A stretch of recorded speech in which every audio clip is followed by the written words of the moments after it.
안녕하십니까. 안녕하십니까. 어떻게 더운데 잘 지내고 계셨습니까? 좀 한 달, 두 달 정도 좀 각자 할 일을 좀 하다가 맞아. 오랜만에 이제 다시 이렇게 모여서 찍게 되었고요. 한 달, 두 달 사이에 좀 많은 일이 있었죠. 어디 다녀오셨다고? 예, 그래서 어디 잠깐 외진데 잠깐 다녀와서 직장 동료가 코로나 확진이 됐어요. 제 옆자리 동료가 이제 2주 정도 자가격리를 하게 된 거죠. 자가격리하는 중에 하루가 되게 아픈 거예요. 오한이 오고 감기 몸살이 오고. 진짜? 네, 그래가지고 좀 이상하다. 자는데 진짜 너무 춥고 막 몸에 땀이 나고 이래서 감기 몸살인가? 좀 찝찝해서 이제 보건소에 가봤죠. 근데 이제 아니나 다를까 확진이라고 하더라고요. 그래서 저는 바로 이제 생활치료센터로 구급차 타고 갔습니다. 무증상이지 않았어요?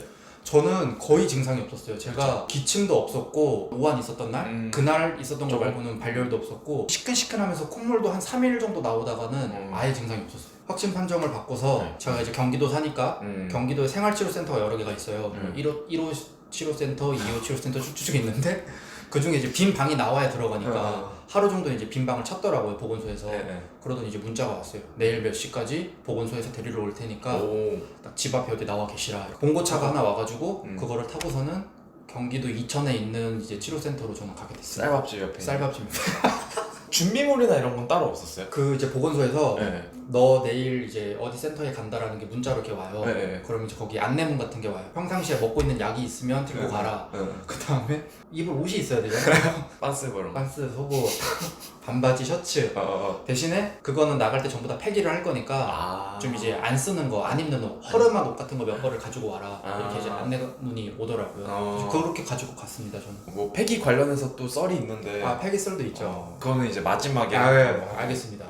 뭐 시설은 뭐 어떻나요, 전반적으로? 제가 있었던 시설이 네. 경기도 교육연수원이라는 곳이에요. 학교 선생님들이 이제 그 연수받는 건물 한 동을 그냥 아예 기숙사로 쓰고 있어요. 확진 환자들 거기서 이제 열흘 정도 지냈는데 기본적으로 2명이서 방 하나를 씁니다. 2인 1실? 2인 1실이고 침대 2개 있고 가운데 TV 하나 있고 냉장고 조그만한 거 하나 있고 그리고 끝입니다. 그게 끝이에요? 예. 안에 이제 화장실 하나 있고 그리고 옆에 베란다에 문이 있는데 문은 10cm밖에 안 열려요. 거기서 열흘 정도 거의 감금 생활을 하는데 혹시나 사람이 나쁜 마음 먹고 거의 너무 답답해서 막 탈출하거나 뛰어내리거나 그런 걸 막으려고 아예 딱 10cm 최소한의 공기 환기를 위한 그 정도만 열어놓고 다 이렇게 못으로 박아놨더라고요. 못 열게. 그럼 창문은 그렇고 문은 아예 안 열려요, 그러면? 문 자체가 앞에 현관문 말고는 없어요. 못 나가는 거죠, 그러면? 예, 그리고 못 나가요. 아예. 밥은 그럼 넣어주는. 방송이 나와요. 딱 아침 뭐 8시 12시 저녁 5시에 각 방문 앞으로 도시락을 갖다 놨으니 들고 가서 먹어라. 앞에 현관문도 한 요만큼만 열려요. 도시락만 살짝 꺼낼 수 있게끔. 식사를 말씀을 해주셨는데 그 식사 또 퀄리티가 중요하잖아요. 그쵸. 괜찮았어요? 식사 퀄리티가?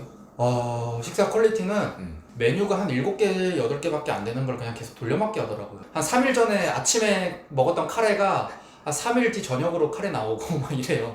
그래서 사실은 뭐 종류는 7, 8개 정도에서 로테이션 돌아간다, 도시락은. 뭐 맛 자체는 뭐 그냥 먹을만 했다? 맛은 그냥 저희 예비군 가면 먹는 도시락 같은 거 있잖아요. 그 정도? 그 정도. 그냥 나쁘지도 않고 맛있지도 않고 그냥 먹으면 먹을만한. 끼니 때우는 정도로. 그러면은 아까 말씀드렸던 그 나올 때 폐기 관련해서 예. 뭔가 썰이 있었다고 들었는데. 제가 공무원이랑 한바탕 했죠. 그게 왜 그러냐면 처음에 입소를 할 때 백팩에다가 입어야 되는 속옷이랑 뭐 반바지랑 읽고 싶은 책을 몇 권 가져갔어요. 열흘 정도 시간 보내야 되니까.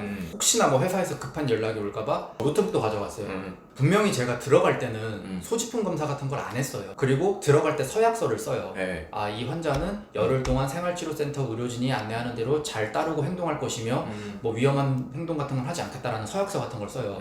근데 그 서약서에도 뭐 물건에 대한 부분이 아예 없어요. 이 물건은 가져오면 무조건 폐기한다 이런 내용이 없어요. 들어올 때 검사도 안 했고 서약서에도 그런 게 없기 때문에 그래서 그냥 당연히 들어갔죠. 퇴소하기 하루 전에 생활치료센터에서 퇴소 안내문이라고 배포를 해줘요. 그 내용이 뭐냐면 세척을 할 수 있는 물품과 세척을 할 수 없는 물품을 구분을 해라. 그래서 세척을 못하는 물품은 폐기를 하고 세척을 할 수 있는 물품은 이중으로 밀봉을 해가지고 반출을 할 수 있게끔 이렇게 안내문이 나온 거예요. 저 같은 경우는 당연히 백팩 세탁기에 넣으면 세척할 수 있죠. 그 다음에 제가 입었던 속옷이나 뭐 이런 셔츠 같은 거 이런 것도 당연히 빨래 같은 거 하면 세척이 되니까 밀봉을 했죠. 밀봉을 하고 백팩에 넣어서 이제 다 딱 퇴소 당일날 가는데 갑자기 그 앞에 게이트에서 퇴소를 안내하는 그 공무원 2명이 이 백팩 뭐냐라는 식으로 이제 백팩 그냥 가져가는 거예요. 가져가서 테이블 위에 놓고 뭐 잠시 소지품 검사를 하겠습니다. 어떤 절차에 따라서 이걸 검사하겠습니다. 아니고 그냥 가방을 싹 열어요. 아무런 그런 안내 없이. 그러더니 딱 노트북 하나 있는 거 보고서는 노트북 빼고는 다 팩입니다 하고서는 그냥 그거를 다 폐기하는 그 거기다 그냥 던져버리는 거야. 우리 경찰이나 검찰들 이런 사람들도 개인적인 그런 거 함부로 못 해요. 그걸 할 때도 근거를 다 얘기를 해요. 이 동네에 현재 뭐 어떤 범죄자가 있기 때문에 혹시나 싶어서 시민 여러분의 양해를 구하겠다 이 정도 사전 안내는 하고 하는데 이 사람은 그냥 공안 검색대에 있는 것처럼 그냥 내 가방을 탁 올려놓고 다 열어놓고서는 이거 가져가시면 안 돼요 막 이지랄 하고 있는 거예요. 뭐라 했죠. 입소할 때 그런 말도 없었고 소지품 검사도 안 했고 서약서도 없었고 실제로 이런 생활치료센터가 어쨌든 간에 정부의 방역 지침 따라가는 거잖아요.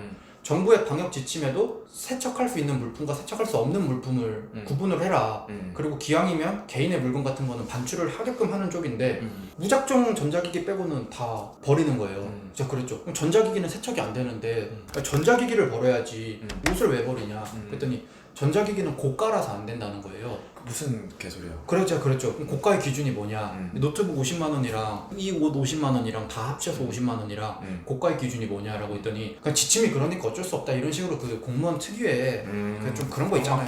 꽉 막힌 그런 또 이상한 소리를 하더라고요. 너무 어이가 없어서 심지어 공부했던 책도 다 버렸어요. 근데 궁금한 게 그 옷은 애초에 공지가 된 사항 아니었어요? 옷은 폐기를 해야 된다라고? 그쵸. 네. 근데 웃긴 게 이 치료센터에서는 옷은 폐기를 한다라고 했는데 퇴소 전날에 나눠준 안내문에는 또 세척을 해서 가져갈 수 있다 이렇게 서로 다른 문장을 하고 있는 거예요. 아 뭐야 그러면? 그러니까 들어갈 때는 뭐 다 폐기한다라고 했다가 나갈 때는 밀봉을 해서 이거를 분리를 하면 가져갈 수 있다라고 하니 그러면 저 입장에선 당연히 입는 옷인데 이거 버리고 새 옷 돈 주고 사느니 집에 가져와서 빨래 몇 번 돌리면 깨끗하게 하는 거고 그걸로 퇴소하는 날 한 공무원이랑 30분간 옥신각신했어요. 그러면은 결국에는 노트북 빼고 나머지는 그 사람 다 가져간 거예요? 다 버렸어. 뭐 백팩이니 책이니 저기 뭐 셔츠 뭐 반팔 셔츠 4-5개니 뭐 이런 거 반바지니 이런 거 다 버렸어. 내가 너무 이상해가지고 집에 와서 경기도 교육연수원이라는 생활치료센터를 구글에 쳤어요. 근데 딱 3개월 전에 기사가 뜬 거예요. 조선일보에서.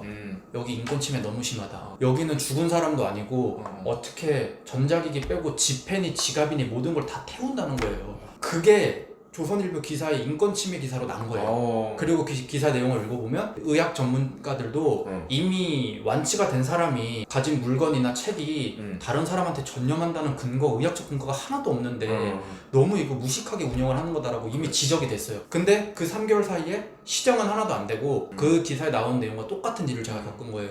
제가 그래서 너무 억울해서 최초 확진된 제 옆에 동료한테 물어봤어요. 그분도 경기도에 있는 생활치료센터를 들어갔거든요. 근데 거기는 소지품 검사 같은 것도 안 하고 나갈 때 그냥 가진 물건 다 가지고 나가게 해준다는 거예요.